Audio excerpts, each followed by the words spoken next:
First time చొక్కలు కనిపించాయి. ఇట్టాడు కదా అవుద్దని అన్నిసార్లు అడిగారు, ఎక్కడికి వెళ్తున్నావు అని. హాయ్ హలో, నేను మీ లవ్లీ కిరణ్ 15. మనకి ఈరోజు అయితే నాందేడ్ బండి అయితే వేశారు. నాందేడ్ బండికి ఏంటంటే ఒకళ్ళు వెళ్తాము, ఇంకా వాషింగ్ లైన్కి వచ్చి బండిని ఎత్తుకున్నప్పటికే చొక్కలు కనిపించాయి. బండి 1 నుండి 6 లోపు పెడితే మనకి దొరుకుదును. 18లో పెట్టేశారు. నెతికేటప్పటికి ఒక ½ అన్ అవర్. ఇంకా బండి అలా కనిపించగానే పవర్ కార్ కాల్ చేసాం ఆన్ చేయమని. ఆన్ చేయగానే కోచ్లు అన్నీ అయితే ఆన్ చేసుకుంటున్నాము. బండి ఏంటంటే వాషింగ్ లైన్ ప్రీ కూలింగ్ పెట్టుకోవాలి. చూడండి చెమటలేదు మామూలు పట్ల. బండి లాగేశాడు. బండి లాగానే బండి స్టేషన్కి అయితే వచ్చింది. ఇంక స్టేషన్కి రాగానే మనం డ్యూటీ డ్రెస్ అయితే వేసుకున్నాం నీట్గా. ఇంకా ఇలా బండి కదిలింది, మనకు ఫోన్ అయితే వచ్చింది వాటర్ రావట్లేదని.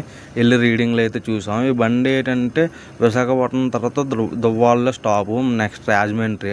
ఇంకా చూడడానికి అవ్వదు కిందకి దిగి. ఈలోపు మధ్యలో బండి ఆపితే కింద అయినా కూడా చూసాం మోటార్లు అయితే తిరుగుతున్నాయి కింద. ఇక్కడ వాషింగ్ లైన్ ఎవరో వాల్ కట్టేసారు, తిప్పితే వాటర్ అయితే వచ్చింది. ఇంకా వాటర్ రాగానే కంప్లైంట్ క్లోజ్ చేసుకున్నాం. కోచ్లు అయితే అలా చెక్ చేసుకున్నాం. ఏలూరు వచ్చింది 12 అయింది. ఇంకా స్లీప్ చేస్తాం. మీకు నచ్చితే ప్లీజ్ లైక్ షేర్ సబ్స్క్రైబ్.